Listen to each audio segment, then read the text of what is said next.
Bom dia, mais um domingo este que o Senhor nos tem dado e nos dá o privilégio de estarmos aqui para mais uma lição da Escola Bíblica Dominical. E esta lição, ela vem exatamente trazendo novidades que o seu título nos dá uma conotação muito interessante. O Espírito Santo na vida do cristão, não é na vida do crente, é na vida do cristão. E o versículo-chave está em João 14,16: E eu rogarei ao Pai, e Ele vos dará outro Consolador, a fim de que esteja para sempre conosco.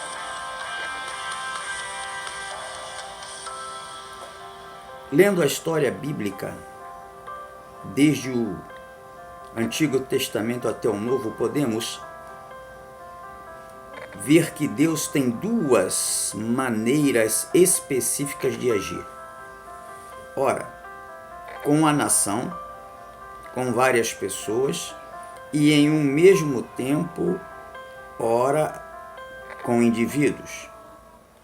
Como no caso de Jó, José, Samuel, Pedro, Paulo, João lá na ilha de Pátimos.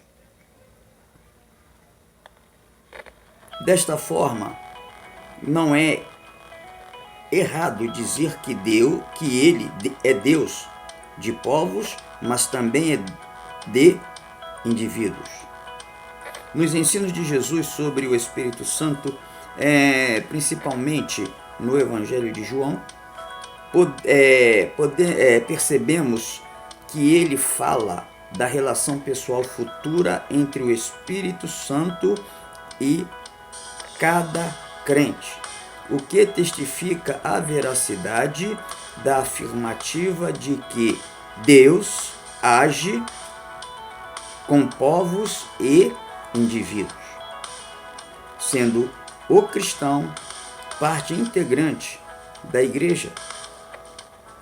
Torna-se correto afirmar que o Espírito Santo é a vida do cristão. Nesta lição, veremos como se dá a relação do Espírito Santo com o crente, né? Algo tremendo, algo surreal. E nós vemos aqui que nós já podemos começar pelo versículo-chave. João 14,16, se nós formos voltar um versículo, ele diz assim, se me amardes, guardareis os meus mandamentos. E eu rogarei ao Pai, e Ele vos dará outro Consolador, para que fique convosco para sempre. Aí tem o posterior, que diz: o Espírito da verdade, que o mundo não pode receber, porque não o vê, nem o conhece. Mas vós o conheceis, porque habita convosco e estará em vós. Só aqui nós já temos uma grande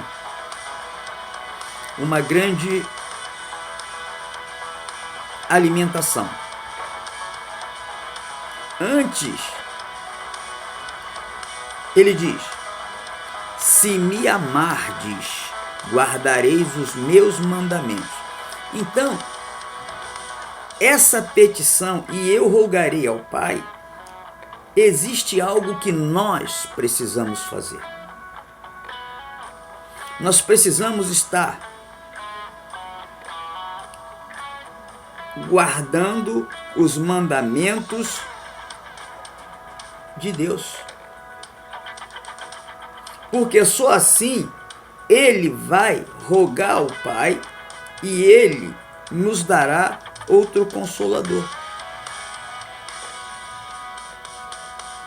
E esse tratamento ele pode ser um tratamento individual, como está na lição, como pode ser um tratamento coletivo. Não importa. Porque Deus, ele não é somente o meu Deus. Ele também é Deus daqueles que não creem nele. Por isso que aqui ele nos traz uma conotação muito interessante, que ele diz o seguinte: sendo o cristão parte integrante da igreja, torna-se correto afirmar que o Espírito Santo é a vida do cristão. Quem está conosco todos os dias até a consumação dos séculos? Quem é que está, quem é que nos orienta, quem é que nos ensina? Quem é que nos constrange a permanecermos na presença do Senhor? É o Espírito Santo. É o Espírito Santo que nos convence do pecado e do juízo. É o Espírito Santo que ele trabalha de uma maneira muito excelente e eficaz, porque nós semeamos e ele vem e trabalha em cima da semente lançada, constrangendo ao que ouve e recebe a semente, para que ele se arrependa, para que ele volte ao caminho original, que é o caminho de Cristo. Jesus, ele não morreu simplesmente por morrer, mas ele morreu para que todo aquele que nele crer não pereça, mas que tenha a vida eterna. E nós vemos, queridos, que no tópico 1, que é o nosso tópico, quando o homem e a mulher pecaram no jardim do Éden, eles tomaram uma atitude muito típica a toda a raça humana: se esconder.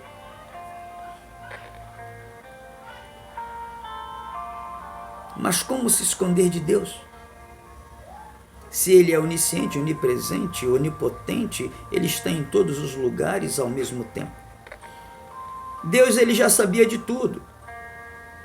E o pecado não fez apenas com que eles se escondessem, mas que tomassem uma segunda atitude peculiar ao ser humano: a transferência de culpa. Nós não podemos transferir a nossa culpa. Nós não podemos nos esconder da presença de Deus, porque o salmista diz: se eu for para o mais alto céu, lá também tu estás. Se eu for para o mais profundo dos abismos, lá também tu estás. Como se esconder de Deus? Como ainda nos enganamos achando que nós erramos e nós podemos omitir os nossos erros, podemos até transferir a culpa, mas sendo que de Deus ninguém se esconde. E não adianta transferir a culpa, porque Deus sabe tudo e mais um pouquinho. Deus passou a usar homens, principalmente os profetas, para convencer a nação sobre o iminente julgamento divino, caso não houvesse uma rejeição ao pecado e uma conversão sincera a eles. Como o homem permaneceu desobediente à voz de Deus, aprofundou-se ainda mais no pecado. A desobediência ao Criador, ao Supremo, nos faz, aleluia, nos escondermos, nos faz entrar mais no lamaçal do pecado. Porque eu sempre digo com muita propriedade que a maior adoração que podemos dar a Deus é a nossa obediência. Se me amardes e os meus mandamentos estiverdes em vós, e eu rogarei ao Pai, que vos envie um outro Consolador. Olha o requisito. E o posterior ele diz: o Espírito da verdade, que o mundo não pode receber porque não o vê, nem o conhece, mas vós o conheceis, porque habita convosco e estará em vós. Se ele habita em mim, eu preciso reconhecer os meus erros. Eu preciso reconhecer que Ele é quem me conduz, é quem me ensina, é quem me leva adiante daquilo que eu sou. Sem Ele eu não vou a lugar nenhum, sem Ele eu nada faço, sem Ele eu nada crio.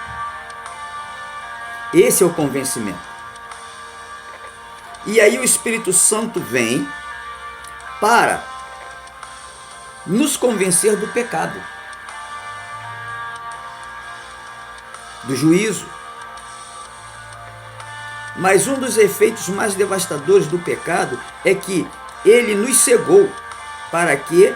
Para não o reconhecermos em nós mesmos. Portanto, nós mesmos não temos a condição de reconhecermos os nossos pecados. É o que ele está dizendo aqui. Mas o Espírito Santo,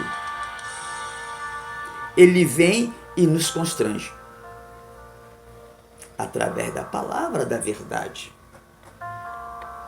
Porque ali a palavra diz no versículo 17 que ele habita em nós e ele nos constrange. Faz parte do ministério de um pastor ou do pregador falar contra o pecado, dizer que ele separa o homem de Deus e apontar o perdão em Jesus. Mas só uma ação sobrenatural pode revelar o estado interior do homem. Só o Espírito Santo pode revelar o seu estado pecaminoso, o seu estado de erro, de depravação. Não é o pregador, mas sim o Espírito Santo através da palavra pregada.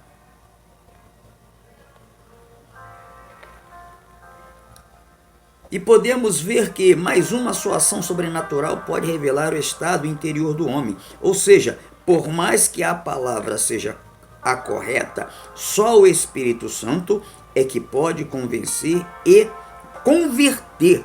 Convencer e converter essa pessoa de seus erros.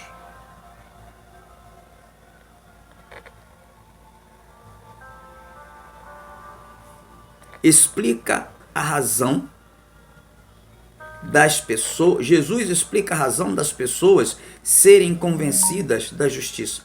Porque eu vou para o Pai e não me vereis mais. Cabe ao Espírito Santo convencer aos que vivem em injustiça que Jesus é a justiça de Deus, pois ele cumpriu cabalmente toda a exigência da lei. Ele é aquele que perdoa o homem de toda a injustiça cometida contra Deus. Está lá em 1 João 1,9. E ainda justifica o homem por meio da fé. A justificação é pela nossa fé em Cristo Jesus. O Espírito Santo ele nos constrange de tal maneira que nós reconhecemos que estamos na contramão da verdade. Não é dizer que somos perfeitos, não. Porque o dia que nos aproximarmos um pouquinho da perfeição, Deus nos leva para não perdermos essa essência da perfeição. E aí ele usa de justiça, usa da justiça. E aí vem o juízo. O convencimento do juízo é importante, pois assegura que o príncipe deste mundo já está julgado. A Bíblia nos diz que este mundo perverso jaz no maligno. Todavia, o Espírito Santo convence a pessoa de duas coisas. Primeira, é a de que Satanás já está julgado. Pois, com a morte e ressurreição de Cristo, seu poder foi enfraquecido e sua sentença já está dada. A segunda coisa é que, se o diabo não a segunda coisa é que, se o diabo, a manifestação absoluta do mal, será assim julgado, como poderia alguém supor que qualquer ímpio de menor importância poderia escapar do juízo de Deus? Portanto, o Espírito Santo quer nos fazer enxergar que a realidade do julgamento de Deus se aproxima e todos terão de se apresentar diante do grande trono de Deus. Queridos, existe algo que é interessante aqui. Existe a necessidade de nós termos a ciência de que todos nós seremos julgados. É uma realidade. Todos nós vamos nos apresentar diante de Deus. Agora, o que nós vamos levar nas mãos para apresentar a Deus?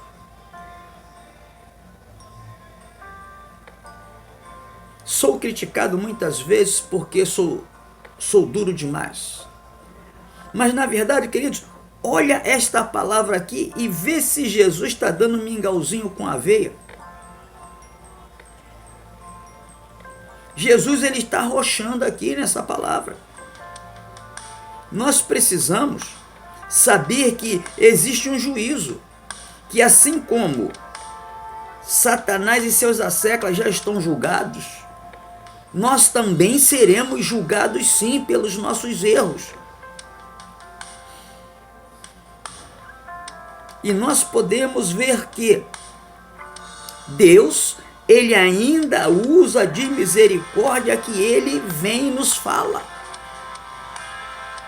Nos fala individualmente e nos fala dentro de uma comunidade. É o momento de nós pararmos para observar aquilo que Deus quer. Precisamos andar na mão de Deus e na contramão do mundo. O mundo não pode influenciar a igreja, mas a igreja foi feita por Deus para influenciar o mundo das suas atividades. Então, queridos, que Deus vos abençoe em mais esta lição. E que esta lição possa adentrar no seu interior e fazer um rebuliço através do Espírito Santo. Deus vos abençoe neste domingo. E que a graça de Deus seja sobre a tua vida hoje e sempre. Não esqueçam de dar o seu joinha, não esqueçam de se inscrever, aqueles que ainda não se inscreveram, e ativa o sininho, porque aí vocês recebem imediatamente, não precisa nem eu enviar, vocês recebem automaticamente o vídeo. Deus vos abençoe e que logo mais nós tenhamos um culto abençoado na presença de Deus.